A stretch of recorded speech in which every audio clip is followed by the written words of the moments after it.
ఎప్పుడు పెళ్లి చూపుల్లో ఎప్పుడు కూడా పెళ్లి కూతురుని చూపించాలి కానీ పెళ్లి కూతురు చెల్లెల్ని పక్కన పెట్టకూడదమ్మా, ప్రమాదం. ఈ వచ్చిన సన్నాసి దాన్ని చేసుకుంటానంటే ఈ అక్కగారు ఏమైపోవాలి? పెళ్లి కూతురు పక్కన ఎప్పుడు బంధువులు కానీ ఎవరైనా పెళ్లి కూతురు కంటే అందంగా ఉండేవాళ్ళని పెట్టకూడదు. అసలు ఏదో వంక చెప్పి బయటికి పంపించాలి. ఉంటే ఆ అమ్మాయి ఎవరు, అమ్మాయి కూడా ఆ ఫిగర్ ఎవరు, ఫిగర్ అంటాడు వీడు, ఫిగర్ అంటాడు, తర్వాత షుగర్ అవుతుంది వీడి. అసలు దేనికోసం వచ్చావు? ఫలానా అమ్మాయిని పెళ్లి చేసుకుందాం వచ్చావు, నువ్వు చూసుకో, నీకు నచ్చితే చేసుకో, లేకపోతే వెళ్ళిపో. ఆ అమ్మాయి ఎవరు, ఈ అమ్మాయి ఎవరు, ఈ ఎంక్వైరీ ఏంటండి? నీకు నచ్చడం ఒకటే లెక్క, అందుకే చేయకూడదు. మేనమామ కొడుకు ఎవడో వచ్చాడండి, మేనమామ కూడా వస్తారు కదా, ఆయన ఏదో పిల్లనిద్దాం అనుకుంటే కుదరట్లా. అందుకని వాడు వెంటనే ఏమన్నా అబ్బాయి కొంచెం ఒక్కపొడి ఎక్కువ వేసుకుంటాడేమో అంటే పక్క నుంచి తండ్రిని చెప్పాలి, అస్తమానం వేసుకోడండి, ఎప్పుడైనా సిగరెట్ కాల్చినప్పుడే వేసుకుంటాడు అన్నట్టు. అయిపోయి ఓహో అది ఒకటి ఉందన్నమాట. ఇప్పుడు అంటే కొంచెం సిగరెట్లు కూడా ఉన్నాయా అండి అంటే, అబ్బాయి లేదేమో మావాడు ఎప్పుడు సిగరెట్ కాల్చి మామూలు కాల్చిన ఇప్పుడు సీసా పుచ్చుకున్నప్పుడు కాలుస్తాడు, బాగుండదు కదా. ఇంక లేనిది ఏమిటి మరి? ఒక్కపొడి వల్ల సిగరెట్ బయటపడింది, సిగరెట్ వల్ల మందు బయటపడి ఇంకెన్ని ఉన్నాయో. ఇలా ఒక వ్యసనం మరొక వ్యసనానికి పురికొల్పుతుందండి మనం జాగ్రత్త పడకపోతే. ఒక్కపొడి వేసుకోవాలి కానీ పోసుకోకూడదు, నెయ్యి వేసుకోవాలి కానీ పోసుకోకూడదు. ప్రతి కూరలో, పప్పులో, పులుసులో అన్నింటిలో నెయ్యి వేసుకోవచ్చు, ఓ చుక్క, ఒక గరిట్లో సగం, అంతేగాని గిన్నెత్తి పోసుకుంటే అలాగని అసలు మానేయడం కూడా తప్పేనమ్మా. ఇవాళ విద్యార్థులు చాలామంది పాలు, పెరుగు, వెన్న, నెయ్యి తినడంలా. అందుకే మొహమాటం లేకుండా చెబుతున్నా, పాలు, పెరుగు, వెన్న, నెయ్యి తింటేనే జ్ఞాపక శక్తి బాగుంటుంది. పూర్వం బ్రాహ్మణులు కొన్ని వేల పంక్తులు ఉండే వేదాలని వేల ఏళ్ళు పుస్తకాలు లేకుండా ధారణ చేశారు. అంటే మా మొత్తం జ్ఞాపక శక్తి రహస్యం పప్పు, నెయ్యి. జిందాబాద్. వచ్చినా దగ్గర కాబట్టి అందరూ దగ్గర ఉంటారు, హాయిగా ఓ చోట ఉంటాం. ఏదైనా ఇంట్లో శుభ సందర్భం వచ్చిందంటే ఓ 100 మంది చుట్టాలు వస్తారు. ఇప్పుడు శుభ సందర్భం పక్కనట్టండి, ఎవరైనా ఇక్కడ పోయినా సరే ఆ అమెరికా నుంచి, ఆస్ట్రేలియా నుంచి వచ్చేవరకు ఈ తండ్రి ఇక్కడ మంచు మొక్కల్లో పడి ఆడవలసిందే 3 రోజులు. ఎవడు రాడు ఇక్కడ వాసన కొట్టుకుంటు, మా ఓడు రాలా, మా ఓడు రాలా, మా ఓడు రా. మీ ఓడి కంటే ముందే యమధర్మరాజు వచ్చాడు, మీ ఓడు ఎప్పుడు వస్తాడో తెలియదు. ఇక్కడ ఎందుకు వచ్చిందండి ఇంత కర్మ? పిల్లల్ని అక్కడెక్కడో పెట్టుకుని మనం ఎక్కడెక్కడో ఉండి పోయినప్పుడు కూడా రాక. ఎందుకంటే వారు అక్కడనే సెలవు లేదు. ఈ మధ్యన కొత్త టెక్నిక్ కూడా మొదలైంది. వీడియోలో చూపించండి, వీడు రాకపోగా మళ్ళీ వీడియోలో చూడటం ఏదో శుభ సందర్భం లాగా. దహనక్రియలు వీడియోలో చూపిస్తారా? అంత గ్రహస్థితి మాడిపోయిందా మనకు? అంత అవసరమా? ఎవరికండి? ఇక ఎప్పుడూ రాలేని పరిస్థితిలో ఉంటే తప్పనిసరి అయ్యో నాకు చూడాలని ఉంది అంటే చూపిస్తాం. కానీ మామూలుగా ఏమిటండి, అదేమన్నా శుభ సందర్భం అందరికీ ప్రదర్శించడానికి మనసు గుండె మండిపోదా? ఈ ఆలోచన చేస్తే కాస్త చిన్నప్పటి నుంచి మనం జాగ్రత్తగా ఉంటాం. అందుకని పొలాన్ని, హలాన్ని నమ్ముకున్నటువంటి రైతు గురించి గౌరవమైన మాటలు ఇంట్లో రావాలి ఖచ్చితంగా. వ్యవసాయాన్ని మించినటువంటి వృత్తి లేదు. వ్యవసాయం ఉంటేనే వ్యాపారమైనా, సాఫ్ట్వేర్ అయినా, ఏదైనా ఉంటుంది. వ్యవసాయం అంటే భూమిలోంచి పండించడం, వరైనా సరే, గోధుమైనా సరే, మొక్కజొన్నలైనా సరే, రాగులు, సజ్జలు, కొర్రలు ఏవైనా సరే పండించడం. అవి పండిస్తేనే కదండి మీరు ఎవరైనా రవాణా చేసేది. రవాణా చేస్తే కదండి అక్కడ తినేది, తింటే కదండి ఆరోగ్యాలు బాగుండేది, అప్పుడు కదా మనకి డబ్బులు వచ్చేది. అంటే మొత్తం ప్రపంచంలో ఉండే అన్ని రకాల వృత్తులకి వ్యవసాయమే ప్రాణాధారం. వ్యవసాయం లేకపోతే మిగిలిన వృత్తులన్నీ పడుకుంటాయి. సాఫ్ట్ వృత్తి అయినా సరే, రేపు ఆర్టిఫిషియల్ ఇంటెలిజెన్స్, కృత్రిమ మేధ వచ్చి ఎంత గొప్ప ఆధారపడింది. సరుకు రవాణా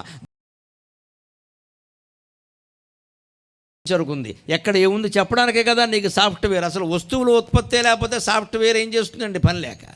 వస్తువుల ఉత్పత్తి ఉంటే సమాచారం, వస్తువే లేనప్పుడు సమాచారం ఎవరికి?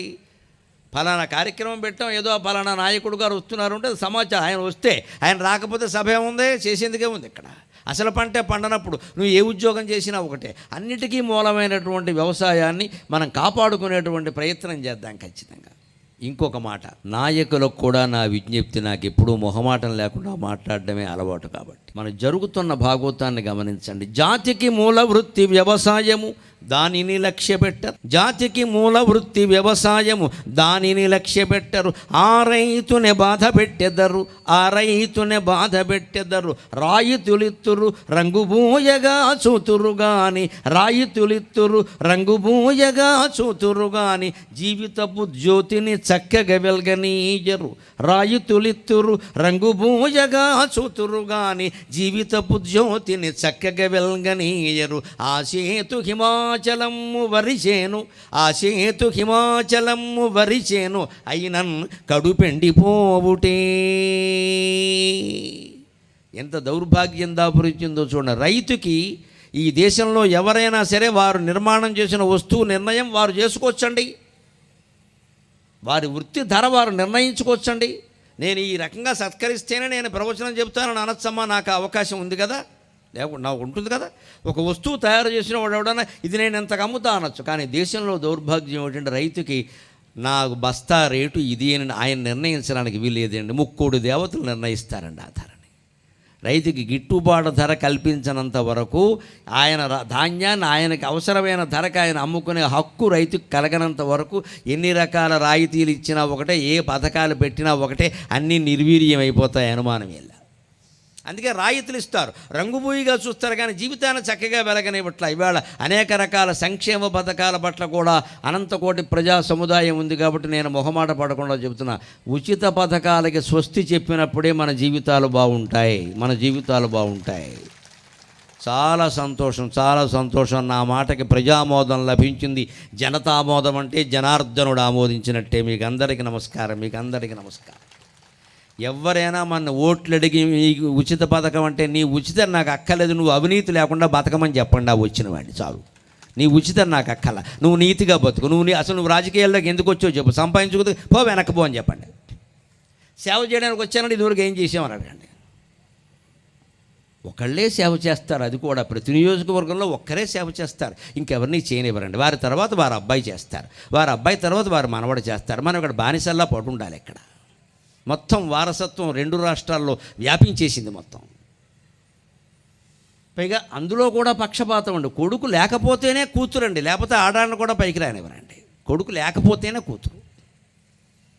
మనం పులిహోర ఎంత పెట్టాం, పిల్లలు వచ్చారు, వేలు ముద్రలా కాలి ముద్ర, ఈ రిపోర్ట్లు పంపేసరికి హెడ్ మాస్టర్ పైన అసలు మాస్టర్ల పైన అయిపోయింది. చదువు చెప్పేది లేదు అక్కడ. ఇంకా ఇవన్నీ ఎక్కువయ్యాయి, చదువు లేకుండా పోయింది.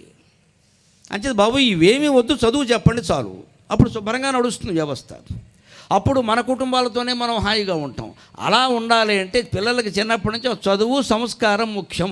నువ్వు డబ్బు సంపాదించడం కంటే తల్లిదండ్రులని బాగా చూసుకున్నావా, పెళ్లి చేసుకున్నటువంటి భార్యని ప్రేమగా చూసుకుంటున్నావా, నీకు కలిగిన పిల్లలకి నువ్వు బాధ్యత వహిస్తున్నావా, ఈ సంస్కారం చదువు ద్వారా వస్తుందా లేదా అనేది మనం గమనించాలి కదా. ఖచ్చితంగా ఆ మాటలే మనం అడుగుతూ ఉంటే, మార్కుల కంటే ఇది ముఖ్యం రా అబ్బాయి, మానవత్వం ముఖ్యం అని మనం అడగగలిగితే విద్యా వ్యవస్థ మొత్తం బాగుంటుందండి. అంతా మన జ్ఞానం మీద ఆధారపడింది, మనమా అజ్ఞానంలో ఉన్నాం. మొత్తానికి శాపం కదా.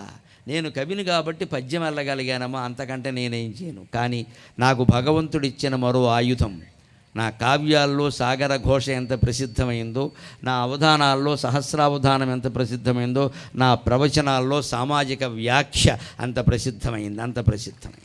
ఇవాళ నన్ను చెప్పమని అడుగుతున్నారు అంటే మీరు జీవితాన్ని జోడించి చెబుతారు, ఇష్టమండి అన్నారు. చాలామంది ఈవేళ యువతరం సహా మాట్లాడుతున్న మాట ఏమిటంటే, మా బతుకుని నిలబెట్టారు, మేము మనశ్శాంతిగా ఉన్నాం, ఆనందంగా ఉన్నాం, ఇది నాకు కావలసిందమ్మా.